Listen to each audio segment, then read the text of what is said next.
Anda kembali menyaksikan Inside Numbers bersama saya Maria Anneke dan saya juga masih bersama dengan Direktur Operasional BNI Roni Venir.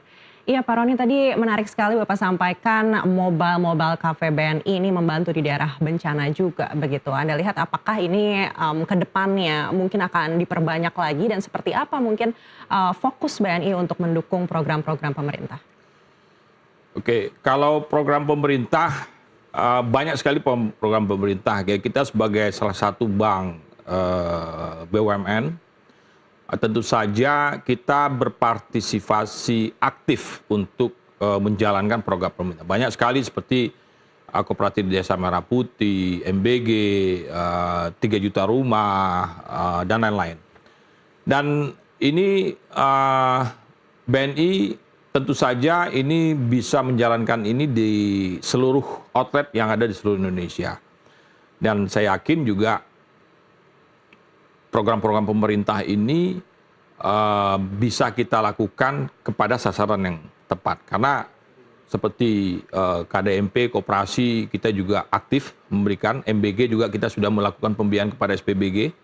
Mbak Anneke, kita juga sudah mendigitalisasi SPBG ini sehingga juga menggunakan produk-produk BNI supaya seluruh transaksinya itu dapat benar-benar dimonitor seluruh transaksinya. Sehingga saya yakin program pemerintah ini juga bisa menumbuh kembangkan perekonomian terutama di UMKM ya. Program 3 juta rumah, kita ada FLPP dan lain-lain. Ekonomi di desa, di kota itu terutama di desa itu bergerak. Karena begitu ada pembangunan rumah, pasti toko-toko bangunan dan segala macam juga ikut bergerak. Koperasi Desa Merah Putih juga seperti itu. Jadi mereka melakukan sinergi. Sehingga ekosistem dari program-program beberapa program pemerintah ini sebenarnya itu adalah potensi ekonomi growth yang bisa tercipta secara langsung sebenarnya. Dan BNI hadir di situ tentu saja untuk mempermudah transaksi-transaksi mereka dan kita juga melakukan bantuan untuk pembiayaan. Mulai dari pembiayaan koperasi desa, terus SPBG dan lain-lain dan terutama FLPP untuk menggunakan fasilitas FLPP atau perumahan bagi masyarakat berpenghasilan rendah. Jadi banyak sekali program pemerintah yang sudah kita jalankan dan saya optimis tahun 2026 kita lebih giat lagi untuk mendukung program pemerintah ini yang dicanangkan oleh Bapak Presiden Prabowo kita. Baik, apakah hasilnya di sepanjang 2025 ini sudah sesuai dengan ekspektasi terutama untuk program-program yang menjadi fokus pemerintah? Saya rasa sudah sejalan dengan, walaupun ada beberapa yang baru kita mulai, kan program pemerintah itu kan ada beberapa tahapan ya. Tapi di 2026 ini kita berharap seluruh program pemerintah ini sudah bisa berjalan dengan lancar karena kita sudah punya pattern atau bisnis model dari untuk menjalankan program pemerintah ini.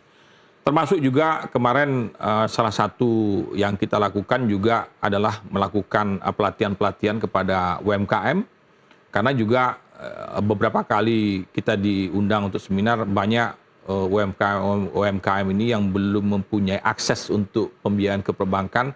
Kita di cabang-cabang juga membuat semacam coaching dan mentoring kepada pelaku-pelaku UMKM supaya mereka bisa melakukan akses kepada perbankan. Di samping itu juga kita sudah punya seperti kredit usaha rakyat yang untuk bagi pelaku-pelaku UMKM yang visible but it's not bankable. Itu juga kita lakukan. Banyak usaha-usaha yang bagus tetapi tidak mempunyai agunan yang cukup atau tidak punya agunan, kita juga mempunyai melalui program pemerintah kredit usaha rakyat juga kita bisa biayai, Mbak Anne. Baik, artinya arah transformasi di 2026 ini juga akan fokus terhadap UMKM? Salah satunya ya, karena banyak program pemerintah ini yang ujung-ujungnya adalah kepada pemberdayaan UMKM.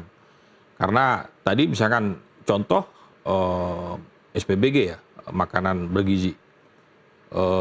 Pasti banyak kepada petani, ternak karena butuh telur, butuh daging, butuh ayam dan segala macam. Pasti ekonomi, apalagi ekonomi di pedesaan atau di daerah-daerah itu akan bertumbuh. Karena makanya itu ekosistem dari beberapa program pemerintah ini sebenarnya bisa kita integrasikan satu sama lain. Sehingga tentu saja akan menciptakan pertumbuhan ekonomi terutama di pedesaan dan di daerah-daerah lainnya. Baik, lalu seperti apa dukungan operasional untuk UMKM seperti pedesaan? Karena pastinya konsepnya akan berbeda nih dengan yang dibutuhkan di big city begitu. Kalau di sini mungkin kita lihat ada cafe banking, bagaimana untuk di pedesaan nanti? Ya, melalui produk-produk perbankan terutama di BNI, kita tentu saja bisa melakukan pendekatan kepada pemerintah setempat. Karena saya yakin juga pelaku-pelaku UMKM di daerah-daerah tersebut itu juga sebagai salah satu target market kita. Mereka tahu mana yang bagus, mana yang visible, tetapi belum bisa menginisiasi untuk kredit perbankan. Kita lakukan edukasi. Jadi kalau secara produk mungkin tidak ada perbedaan. Kredit di perkotaan seperti ini, di pedesaan, secara produk mungkin hampir sama. Cuman cara kita untuk melakukan sosialisasi kepada masyarakat itu yang butuh kita lakukan. Sehingga melalui otoritas kami juga selain melakukan edukasi terhadap scammer atau melakukan produk perbankan, tapi juga kita melakukan edukasi terhadap produk-produk UMKM, bagaimana melakukan pencatatan usahanya dengan baik. Kalau selama ini kan kalau di mereka UMKM kan tidak ada pencatatan. Duit hari ini berguna untuk makan hari ini, buat besok ya besok. Nah, mulai dari sekarang kita juga mengajarkan bagaimana dia mengatur secara finansial supaya duit usaha harus digunakan buat usaha. Mana yang bagian untuk ke pribadinya kan dicampur adukkan gitu loh. Sehingga kita berharap UMKM ini akan naik kelas terus, tidak selalu berada di mikro, tetap mikro. Harapan kita BNI adalah mendukung mereka supaya dari kredit mikro naik ke kredit kecil, naik ke kredit menengah, naik ke kredit corporate mungkin ke depannya. Jadi salah satu tugas kami di BNI adalah untuk membantu UMKM ini supaya tercipta pengusaha-pengusaha tangguh yang tadinya skala kecil bisa menjadi skala yang lebih besar lagi. Dan BNI siap di belakang untuk melakukan support terhadap pembiayaan dari nasabah-nasabah tentu saja yang visible dan potensial. Baik, mungkin boleh di-spill sedikit Pak Roni, di kuartal 1 2026 ini apakah ada gebrakan yang bisa kita tunggu-tunggu terutama untuk pelaku UMKM dari segi operasional? Jadi gini ya, sekarang ini kondisi cuaca ekstrim, di mana kalau tahun lalu kita lihat di 2025 Sumatera, mulai dari Sumatera Utara, Sumatera Barat, Aceh dan lain-lain terdampak bencana. Tantangan kita di 2026 ini sekarang ibu kota banyak daerah-daerah yang juga kena banjir dan segala macam. Ini tentu saja agak berpengaruh terhadap pergerakan ekonomi kita karena cuaca ekstrim tadi. Tapi sebagai contoh di Sumatera kemarin ya, beberapa nasabah UMKM kita terkena banjir dan segala macam, mulai dari Sumatera Utara, Sumatera Barat dan lain-lain. Tapi BNI tidak meninggalkan mereka demikian saja. Kita lakukan pendekatan, kita evaluasi, kita melakukan restrukturisasi terhadap nasabah-nasabah atau debitur-debitur yang terkena dampak bencana tadi. Sehingga harapan kita, mereka jangan berhenti berusaha gara-gara bencana. Bukan seberapa sering mereka kena bencana, tapi seberapa cepat mereka bisa bangkit kembali. Makanya BNI hadir di sana untuk melakukan restrukturisasi. Restrukturisasi bisa saja perpanjang jangka waktu, penambahan modal kerja dan lain-lain. Sehingga mereka walaupun dalam kondisi bencana, mereka akan tetap hidup. Di 2026 ini juga kita menargetkan banyak sekali pertumbuhan, terutama dari program pemerintah tadi. Kita berharap juga ujung-ujungnya UMKM juga bisa bergerak lagi. Saya sangat optimis UMKM juga bisa bergerak di tahun 2026 ini dengan beberapa program pemerintah maupun di luar dari program pemerintah tadi. Jadi dengan operasional yang baik, secara operasional juga kami melakukan hal-hal yang cukup melakukan efisien sehingga nasabah yang produk-produk yang dijual di depan di outlet-outlet itu juga secara operasional menjadi lebih efisien dan lebih mudah. Sehingga sekarang bagaimana cara orang melakukan akses ke perbankan, bagaimana cara dia melihat bagaimana cara proses dari pemberian kredit ini jauh lebih simpel yang akan kita lakukan di 2026. Semua terkoneksi, terintegrasi satu sama lain sehingga secara operasional ini akan jauh menjadi lebih efisien dan tentu saja dengan security yang tangguh tentunya. Baik, tadi menarik Bapak sampaikan angka restrukturisasi karena bencana, apakah ini memang sudah ada kenaikan signifikan sejauh ini?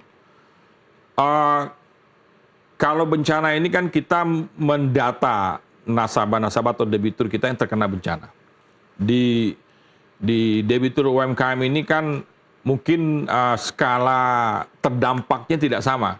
Ada yang skala ringan, ada yang skala sedang, ada yang skala berat. Nah, masing-masing dampak yang dialami oleh si debitur ini tentu saja treatmentnya juga berbeda-beda. Jadi semakin berat kondisinya, tentu obatnya juga ibaratnya Mbak Ana kena demam berat ya pasti obatnya dosisnya lebih tinggi. Tetapi tetap kita melihat prospek ke depan kalau ini diobati kira-kira bisa sembuh nggak?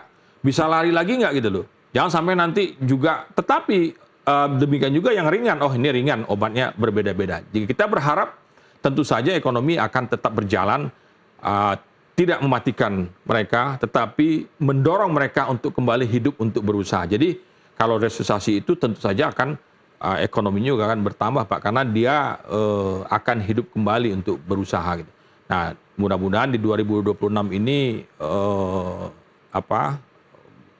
cuaca ekstrim ini segera selesai sehingga kita juga di tengah gejolak ekonomi yang tidak menentu sekarang, mudah-mudahan ini juga kita satu-satu kita bereskan. Baik, tidak hanya di daerah-daerah yang terkena bencana, kita lihat di DKI Jakarta ini juga beberapa hari dilanda banjir di beberapa daerah begitu. Apakah langkah BNI juga masuk ke korban-korban tersebut? Oh ya, kita pasti kasih bantuan Mbak Ana. Di Sumatera kita juga banyak sekali bantuan kita kasih, di sini juga. Tapi yang paling penting secara operasional, kita sudah menyiapkan tim. Once ini terkena bencana, hal-hal apa saja yang harus mereka lakukan. Biasanya kan konektivitasnya terputus, terus secara kantor, secara fisik, ATM terendam segala macam. Kita sudah punya tim yang segera bergerak sehingga walaupun dalam kondisi banjir, jangan menghalangi mereka untuk tidak melakukan kegiatan transaksi perbankan. Karena banyak sekali kan mereka mau belanja, misalkan ATM-nya terendam, kita kasih tahu, oh ATM terdekat di situ. Di samping itu juga kita punya agen 46.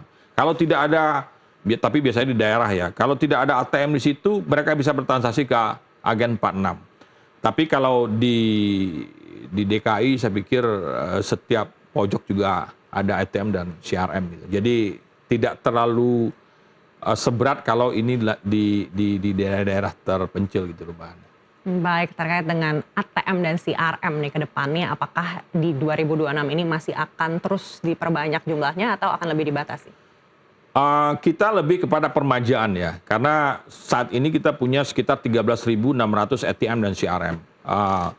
Sebagian sudah kita remajakan di tahun 2025, di tahun 2026 ini juga kita akan melakukan permajaan-permajaan di alat-alat digital channel kita ini. Sehingga tujuannya adalah mempermudah nasabah bertransaksi dan tentu saja mesin-mesin ATM CRM kita ini tidak gampang dijebol atau vandalisme dan lain-lain. Sehingga sudah banyak aplikasi-aplikasi atau cara kita untuk memonitor keberadaan dari mesin-mesin ATM dan CRM kita sehingga menjamin juga nasabah itu bertransaksi bisa, karena availability ATM CRM kita ini 99,8%. Artinya dalam satu tahun 2025 yang lalu kita 99,8. Artinya hanya 0,02% dari ATM kita yang bermasalah. Dan itu juga waktunya tidak lama. Begitu ada permasalahan, kita punya tim karena dimonitor di dashboard sehingga kita bisa langsung untuk memperbaiki dan mudah-mudahan kurang dari 15 menit atau kurang dari 30 menit itu bisa beroperasi kembali. Demikian juga kalau ada serangan-serangan dari cyber dan segala macam, kita juga punya alat salah satunya adalah fraud detection system yang bekerja 24 jam sehingga transaksi-transaksi anomali bisa di-capture di dashboard kita. Begitu ada itu kita langsung blok dan segala macam. Dan kita juga sudah banyak sekali memblok terhadap situs-situs apa yang ilegal dan segala macam. Kita minta sehingga ini bisa menjamin keamanan nasabah-nasabah kita untuk bertransaksi. Di samping itu, kalau Mbak Ana tahu, kita OJK membentuk Indonesian Anti-Scam Center, di mana BNI salah satu members dari IASC tersebut.